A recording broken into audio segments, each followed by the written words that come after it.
ব্যর্থতা মানে শেষ নয়, শুধু একটি নতুন করে শুরু করার সুযোগ দেয়। তাই যে কোনো পরাজয়ে হাল ছাড়লে চলবে না, লেগে থাকতে হবে, পরিশ্রম করে যেতে হবে। গুড মর্নিং বন্ধুরা, আশা করি তোমরা সবাই ভালো আছো। আমিও বেশ ভালো আছি। ববিস কুকিং ব্লগ থেকে সবাইকে স্বাগত জানাই। শেখার সবচেয়ে সুন্দর দিক হলো এটি এমন একটি সম্পদ যা কেউ কখনো তোমার কাছ থেকে কেড়ে নিতে পারবে না।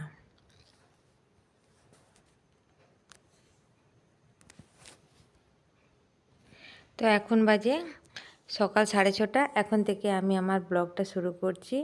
সকালেই চলে এলাম রান্নাঘরে।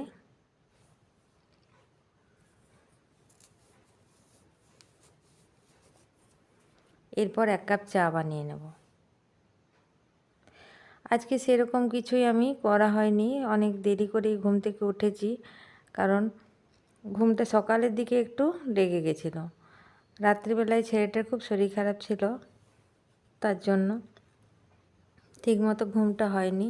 তো সকালে উঠেই আমি তোমাদের দাদাভাইয়ের জন্য রুটি বানিয়ে নিচ্ছি। প্রতিদিনই তো নিত্য নতুন কাজ। আমি মাঝে মধ্যে রাত্রিবেলায় রুটিটা বানিয়ে রাখি, কিন্তু কাল আর বানাতে সময় পাইনি। তো সকালেই কয়েকটা রুটি বানিয়ে নিচ্ছি, আর তাড়াতাড়ি বেরোবো বলে জলখাবারে দুধ আর রুটি দিয়ে দিলাম। যাই হোক, তো এখানে আমি মেথি শাকগুলো রাত্রিবেলায় কেটে রেখেছিলাম, সেই মেথি শাকের একটু চচ্চড়ি বানিয়ে নিচ্ছি। বেগুন আর আলু দিয়ে প্রথমে ভেজে নিলাম অল্প তেল দিয়ে, তারপরে একটু জিরে গুঁড়ো আর একটু সর্ষে পোস্ত দিয়ে, আর তার সাথে একটা কাঁচা লঙ্কা বেটে দিয়েছি। এইভাবে মেথি শাকটা বানালে নাকি খেতে ভালো হয়, সেই জন্য আমি এইভাবেই একটু বানাচ্ছি। দেখি আজকে মেথি শাকের চচ্চড়িটা কেমন লাগে খেতে। তো মনটা খুব একটা ভালো নেই, সেটার খুব শরীর খারাপ, তো জ্বর এসেছে। তো রান্না তো করতেই হবে আর খেতেও হবে।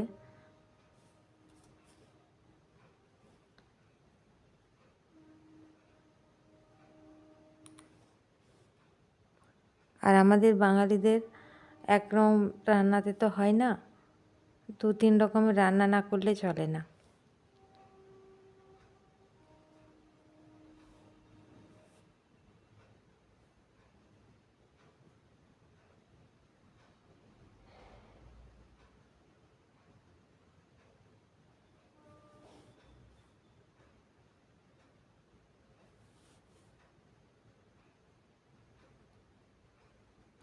তবে বন্ধুরা, একটা কথা কি, যত বেশি আশাহীনভাবে বাঁচতে পারবে তত বেশি সুখী হতে পারবে, এটাই ভালো থাকার মূল মন্ত্র। তো দেখো, এখানে আমি একটু বেটে নিয়েছি তিলের সাথে অল্প একটু পোস্ত দিয়ে বেটে নিয়েছি। তিলটা আমার ভাইয়ের বউ দিয়েছিল, ছাড়ানো তিল। আমার ভাইয়ের বউ খুব ভালো, তো যখনই যায় কিছু না কিছু হাতে তুলে দেয়। তো এইবারে অনেক দিন আগেই গেছিলাম একবার, তখন এই তিলটা আমাকে ছুলে দিয়েছিল। আমি বললাম তিলটা ছাড়াতে পারবো না, তো আমাকে সঙ্গে সঙ্গে ছাড়িয়ে মিক্সিতে ছাড়িয়েই দিয়েছিল। সেই তিলটা রাখা ছিল, তার সাথে আমি অল্প একটু পোস্ত দিয়ে আজকে তিলের বড়া বানাচ্ছি। তো দেখি তিলের বড়াটা খেতে কেমন লাগে। তো একটু বাটাটা একটু নরম হয়ে গেছে বলে বড়াটা ঠিকমতো হচ্ছে না। যাই হোক, কম আঁচে রেখে দিলে এটা শক্ত হয়ে যাবে। খুব কম আঁচে দিয়ে আমি এখন বেলকনিতে যেয়ে জামা কাপড়গুলো উল্টে আসবো, ততক্ষণে একটু শক্ত শক্ত এটা হয়ে যাবে। আজকে নিরামিষ রান্না করব, তো এই তিলের বড়া বানালাম, আর ওই মেথি শাক ভাজা আর ঢ্যাঁড়সের তরকারি। এই কচি কচি ঢ্যাঁড়স বাজারে উঠেছে, সেই কচি কচি ঢ্যাঁড়স নিয়ে এসছে আমার কর্তামশাই, সেইগুলোই আজকে বানিয়ে নেব।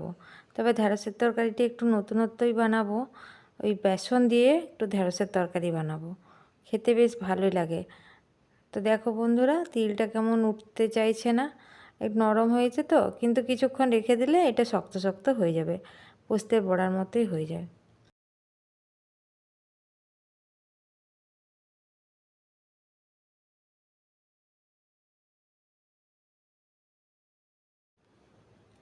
দেখো বন্ধুরা, কীরকম পোস্তের বড়ার মতো শক্ত শক্ত হয়ে গেছে, আর খেতেও খুব টেস্ট হয়েছিল।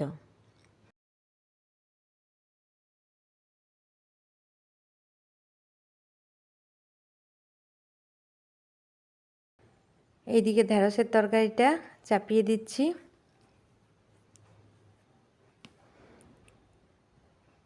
তবে অন্যকে ছোট করে নিজেকে কখনো বড় প্রমাণ করতে পারবো না, তাতে আমি নিজেই ছোট হয়ে যাব।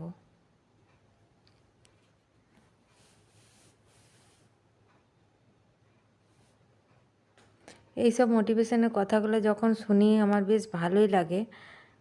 তো এখানে আমি ঢ্যাঁড়সের তরকারিটা একটু বেসন দিয়ে আর একটু জিরে আর কাঁচা লঙ্কা বাটা দিয়ে বানিয়ে নিচ্ছি, তার সাথে একটু টমেটোও দিয়ে দিয়েছি। তো বেসনটা দিতে মশলাটা কীরকম হয়েছে, মশলাটা একটু গ্রেভি গ্রেভি টাইপের হয়েছে, খেতে বেশ ভালোই লাগে। আমি আর আগে একদিন বানিয়েছিলাম। আর একটু সামান্য চিনি দিতে হবে, নুন, হলুদ আর চিনি আর কাঁচা লঙ্কা। কাঁচা লঙ্কাটা আমি গোটা দিইনি, কারণ এই সবুজ ঢ্যাঁড়সের সাথে মিশে গেলে মুখে লেগে যাবে, তো কাঁচা লঙ্কাটা আমি বেটেই দিয়েছি।